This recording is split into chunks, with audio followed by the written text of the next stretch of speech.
He's Carlos Boozer, the host of a new podcast through Sports Illustrated called Hold Dat, Holdat, with his best friend, Nate Robinson. I love Nate. You can find it on Apple Podcast or wherever you get your podcast. Good to have you in the building here. How tall is Nate Robinson? Nate is about 5'8", 5'9". Okay. But full of Could still passion. play. No, he's great. He's in great shape. I don't know if you guys follow him on Instagram. He works out like an animal every day, like he's still 25. He's doing a lot this summer. We got the Big Three coming up. We're going to start playing in that. And we also run a flag football league this summer with Terrell Owens and Ocho Cinco and Michael Vick. Are you any good at football? I got some good hands, man. Yeah, and I got a pretty good body, so I do pretty well. Okay. Yeah. Nate played defensive back at Washington. Yeah, he also ran some kickbacks on special teams, too. Could you have played at Duke football? When I was there, probably. Yeah. When we were there, we weren't very good at football. Yeah. They've gotten dramatically better since I left, but we made a couple of bowl games the last few years. But when I was there, I definitely would have been a tight end or a defensive end, knocking somebody's block off. Well, you could have been like a Julius Peppers. No question. He was phenomenal. I know. Yeah, I played against him on the basketball court. Was he any good in basketball? Yeah, he could windmill. Think about a guy his size windmilling on the court. It was incredible. Windmill Incredible dunking. Athlete. Yeah. Oh, yeah. Incredible athlete. Oh, yeah. Great. Best athlete you ever played against was who? I'd probably have to say LeBron. You know, Better than Mike? Did you? I played against Mike at the end when he came back after retirement with the Wizards. Oh, okay. He was still, obviously he was at the tail end, but like in his prime, it had to be LeBron for me. But was Mike, when he came back with the Wizards, still talking trash? Oh, yeah. Like he gave us, we were very young. We were very young, but he gave us almost triple-double. He had like 33 points, 9 assists, and like 11 rebounds. It was incredible at 40. But what do you remember about that? Like, you're just getting into the league. I'm kind of like in awe because I'm like, I'm getting a chance to play against one of my basketball idols, and he's still great. And even though we're 19, 20 years old, he's giving us the business. But I was still like will you sign this ball for me? Even though you're busting our butt, will you sign this for me? So it was kind of an awe moment for me. Well, plus he's North Carolina and you're Duke, too. Yeah, but it's MJ. Did you get an autograph? Yeah, I went in the locker room and he signed it for me. He talked to me for like a good 10 minutes. Signed the shoe for me. Yeah, you're not supposed to do that, are you? Did you do that with anybody else? No, he was the only guy. No other player. No, I have a bunch of signed stuff that we like traded stuff okay. Kevin Garnett and Yao Ming and Dirk and guys, but like that was the only guy I just wanted his autograph. It wasn't like hey Booth, let me get your jersey too. It wasn't. there wasn't that part of it. Yeah. That would have been great if Jordan goes, hey, by the way, can I get your jersey? Yeah. My wall is complete if I get the Carlos Boozer jersey. Yeah, I didn't get that part of the conversation. But, I said this yesterday on the show. 2 years ago, anytime I brought up comparing LeBron to Michael Jordan, I'd get shut down. Like people would say, don't even try it. He's not worthy of that. Now it feels like we're at least allowing for the conversation. Yeah. And that says a lot about what LeBron is doing. And if he goes to another NBA Finals, now he's not going to be favored to win, but if he goes to another one, we talk about Jordan going 6-0. But look at the number of years that LeBron has just been in the NBA Finals. Yeah, very impressive. So I don't know if it's apples and oranges here. I know you can't compare them talent-wise because they play differently. Right. But I think success-wise, domination-wise, being the best of their generation, why can't we have that discussion? Yeah, I think it's a great discussion. I have it with my friends all the time. I got a lot of friends that think that the torch has been passed already. Do you think LeBron's better than Michael? This is what I think. Can he be better than I think Michael is the GOAT. I think he inspired so many players. We're not even talking about Kobe Bryant and some other guys that are, really great. But Michael was like he set the bar. He got inspired by Dr. J and, other guys that came before him. And then he inspired the next generation. Think about the Kobe Bryants and the T-Macs. LeBron is that great. He's like a combination of, I always say he's a combination of Magic Johnson and Michael Jordan. Because we all know that he can lead the league in scoring every year if he wanted to. But he's very unselfish, great playmaker. And you can tell by what he's doing right now, he makes his teammates better. Like, there's no question that he's beaten the Indiana Pacers, who I thought were a better team. But he's a more complete player than Michael. I agree with that 100%. Okay, that's fair. I think he might be maybe one of the best, most complete players we've ever seen because he makes his teammates better. Who would you rather play with? LeBron. He's going to pass the ball. I'm going to get more shots with LeBron. Mike's going to win championships. Yeah, but that's the thing. Think about this, though. Think about the teams LeBron's had to face in the finals, and some of the losses that he had. Like, we talk about 1 year, he didn't have Kyrie or Kevin Love in the finals, and he still played amazing, but they lost. Yeah. 1 year, he took, I can't remember the rest of the guys on that team, maybe except for Ilgauskas when they played against the Spurs. Oh, that's the worst team ever played for a championship. But he still got there. But you're playing against the Spurs, who are, legendary. A dynasty. Loaded with 4 Hall of Fame, and Popovich. So some of the finals, and he's playing against Golden State, who may be one of the best offensive teams we've ever seen in the history of basketball. So the teams that he's facing in the finals, maybe with the exception of that Dallas team, who got extremely hot with Jason Kidd and Dirk Nowitzki and the rest of those guys, he's played against some incredible championship teams. We have a problem with Dirk Nowitzki's jumper where he sticks the leg out. Yeah. I mean, he can put it right in your groin or your chest. Yeah. Why do they allow that? I don't know. I mean, I remember when I got in the league, Mailman was jumping through people with the leg in your chest too. But I mean, I remember I got some of those when I was a rookie. But Karl was a bad dude. He was a great friend of mine, amazing dude, and he was just a grown ass man, But Dirk is special, man. His touch, his fadeaway, and it's funny because other people have tried to adopt that move. Like I've seen Kevin Durant do it, I've seen LeBron do it, but Dirk was a master of that kicked up leg fadeaway. Give me the moment where you just felt helpless on the floor. Was there a game guarding somebody? Yeah, my rookie year. This is actually a pretty funny story. The coach that drafted me in Cleveland was John Lucas. Yeah. John Lucas. So we Mailman comes to town. Jazz come to town playing against Karl Malone. At halftime, I'm starting. I'm a rookie. I'm like 16, 17 games into my rookie season, and I got thrown in the fire. We're not very good. We didn't get LeBron yet. It was the year before LeBron. So anyway, so halftime comes, and I'm just getting mopped up the floor. I mean, Mailman has like 24 points, like 12 rebounds, probably like 6 or 7 steals at the half. I get in the locker room, and Coach Lucas goes, "So are you gonna get his autograph and start playing ball or what, young fella?" I mean, he was just so incredible to me. He was strong, great touch, ran the floor like he was 22 years old, like a deer. That was my first experience in the league. And then, do you remember LeBron's welcome to the end? You played 1 year with LeBron, right, in Cleveland? Yeah. But his rookie year, did you have questions about, all right, can this kid be that good? No. Now after he came, see, the thing about it is we had Darius Miles when he was in high school. When LeBron was in high school, we had Darius Miles, who was touted to be one of the next up and coming, right? And so we drafted LeBron, obviously, which is a no-brainer. And before he got to practice, I'm thinking, man, we got a lot going on. We got D. Miles starting, we got LeBron starting, we got Ricky Davis starting. Who's going to be the point guard? Like, what's going on? So I didn't know where he fit between D. Miles. But once practice started, it was no question that LeBron was our best player, like right away, because he passed the ball, more athletic, saw the floor early, very willing to learn. Like he was always a student of the game, and he was that way at 18. He's still that way now. Like I saw an interview with him the other day. And they were asking him, "Do you think the series is over with Toronto?" And he said something about, "No, I remember Dwayne Casey when he was in Dallas when I was 2011 with the Miami Heat, and he put a scheme defensively together to beat me, so I'm not going to sit here and say the series is over." He's still a student of the game, which is very impressive to me. So you got LeBron when he just comes into the league, yeah, and then you faced Mike when he was just leaving the league. Yeah. That's pretty cool. Yeah. We're talking to Carlos Boozer, former NBA player, won a championship at Duke. You can listen to his podcast with Nate Robinson. It's called Hold Dat, Holdat. Who came up with Hold Dat? We did. You did? That's actually a long story. I'll tell you that later. Okay. Yeah. You can find it on Apple Podcast or wherever you get your podcast. I know you get tired of telling the story, but you got to tell the story. Which story? The Prince story.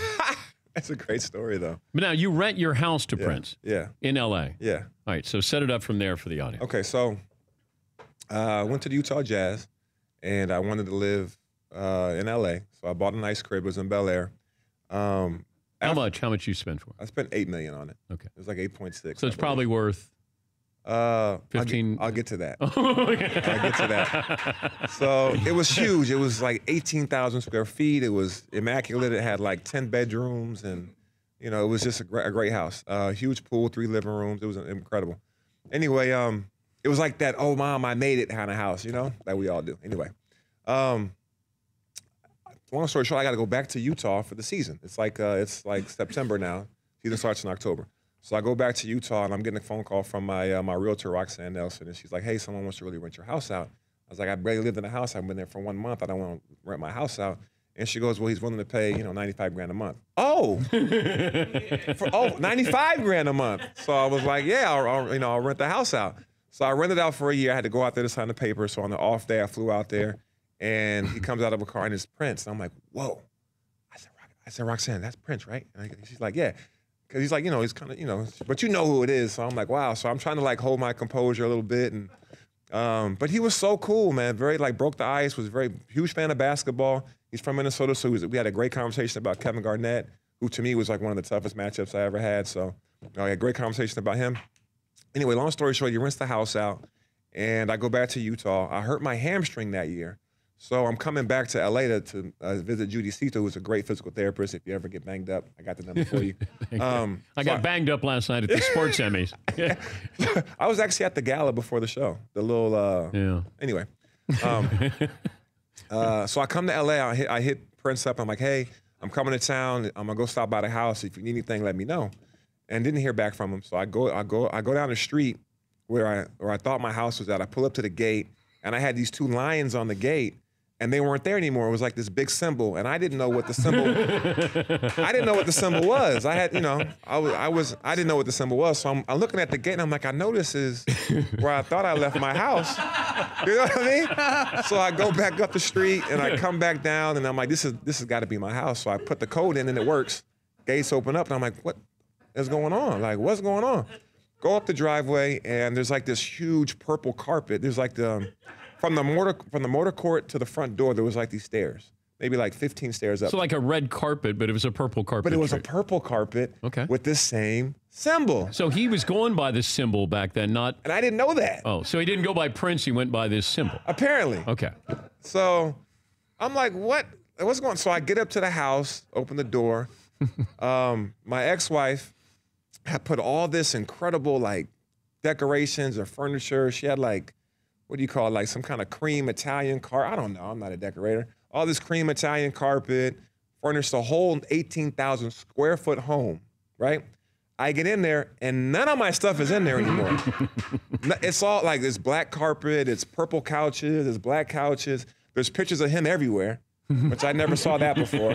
I'm not talking about like, Were they like portraits? I'm talking about like posters, like you see at a movie theater, like, Wilt Chamberlain right here, Willis Reed. It's huge everywhere. One of the cool things about what he changed a lot of stuff at the house. He had like one of the guest rooms into like a hair salon, one into a hey, yeah. One room into like a. Did he have his own music parlor. Playing in there? I can't say that he did. Okay. No. But he did make my weight room into a disco ball nightclub, which I thought was pretty cool. I never had that in the house before. That was pretty cool. Anyway, long story short. Can you be mad at him? I was pissed because I was like, "What happened to my house? We didn't agree to this in the contract." So I'm trying to get a hold of him. I'm calling. I'm like, "I'm going to sue you." And who wants to sue Prince? Really? Like who? Like I was probably my parents probably conceived me to your music at some point in time. So I'm like, I really don't want to. At the end of the day, he reached back out to me maybe like 6 weeks later, and he was on tour in Asia for his album 3121. He's like, "Los, don't worry. When I move out, it'll be like I was never there." And he wired me $500,000 to ease my mind. And it was crazy. When he moved out, it was like he was never there. It was like, let me just tell you how much money Prince had. He rented my house for him basically a little over $1 million for the year. He moved all of my stuff of an 18,000 square foot, fully furnished house in storage, redecorated the entire thing the way he wanted it, wired me $500K to ease my mind, moved all that stuff back out, and put my stuff back in like he was never there. And that's how much money Prince had. Incredible. Did you ever play hoops with Prince? Yeah, so on the rooftop, it was a tennis court. I turned into a basketball court. So the day that Wait, on the roof of the house? It was like a rooftop terrace. Crazy. Wait, you had a tennis court on the roof? Yeah. So the house was owned. You got too much money, man. The house was owned by someone that was in the entertainment business. So he had a lot of entertainment. He wanted he built the house. Anyway, so we shot the first day that he came to sign. It was pretty cool. He had a good shot. He actually had a good jump shot. I know, but we keep hearing about Prince's game. I mean, I don't know if he had game. I didn't see him play. He just shot around a little bit. Yeah. What are you guys trying to do with the podcast? Like, what's the goal when you and Nate do this podcast? Yeah, so me and Nate wanted to do a show where we had a platform to talk to, fans about, we're parents, athletes, raising athletes. My kids play ball. Shout out to my kids. You guys are great. Should be in school. But we want to give perspective of what players go through. Like when you're missing your kids. So, for example, the tedious season, you got games on the road. You don't get a chance to see your kid, at a school play. But at the same time, you're giving them the right morals and the right teachings of working hard and putting your best foot forward all the time. So it's a platform for us to speak for players and to kind of see what they're going through today and give our stories of what we went through that might be similar. It's called Hold Dat, yeah. And it's with Nate Robinson. You can find it on Apple Podcasts or wherever you get your podcast. If Golden State doesn't win the title this year, finish that sentence. Somebody got hurt. A couple people must have got hurt. That's the only way they can lose. In my opinion, I think, listen, I'm not saying that Houston's not very good. I'm not saying that LeBron's not doing something incredible in the Eastern Conference over there. And I'm not even saying that if Boston comes out of the East that they're not doing something spectacular with Brad Stevens without Kyrie and Hayward. But they're the most complete team when you look at the last four, the teams that are left. And obviously, we'll see what happens with Boston and Philly. I still think Boston's going to end up winning that tonight. But regardless, if you stop Steph Curry, which is very hard to do, they got Kevin Durant. If you stop Kevin Durant, which is extremely hard to do, they got Klay Thompson. If you stop, you got Draymond Green making plays for those other three guys. And then on defense, they could switch everything. They're a great defensive team. They get in passing lanes. They have championship pedigree. And then if for some reason you get down to a one-possession game, they got Steve Kerr, who's doing a phenomenal job coaching them. So I just feel like they have, in totality, they have the best team. We talked about this. Do they have the best starting five in the last 35, 40 years? That's a great question. I mean, there's so many good because teams. I threw this out, and I didn't realize I'd forgotten how deep they were. But the Bad Boy Pistons. Very good. So I got a Hall of Fame backcourt. I got Rodman. I got Lane Beer. I got Vinnie Johnson coming off the bench. Cooking. I've got Mark Aguirre. Great score. As well. I got John Sally coming off the bench. Super active. Yeah. So I've got a pretty good roster there. I mean, even the Bulls, though. Michael Jordan, Scottie Pippen, Rodman, Kukoc, those guys, John Paxson, they were very good as well. I mean, they won a lot of games and won a few championships. Celtics in the mid-'80s. Celtics were great. Lakers with Magic and Kareem and Worthy. I mean, they had like 5 Hall of Famers on that team. But if I put... They had 5 number 1 picks at one time.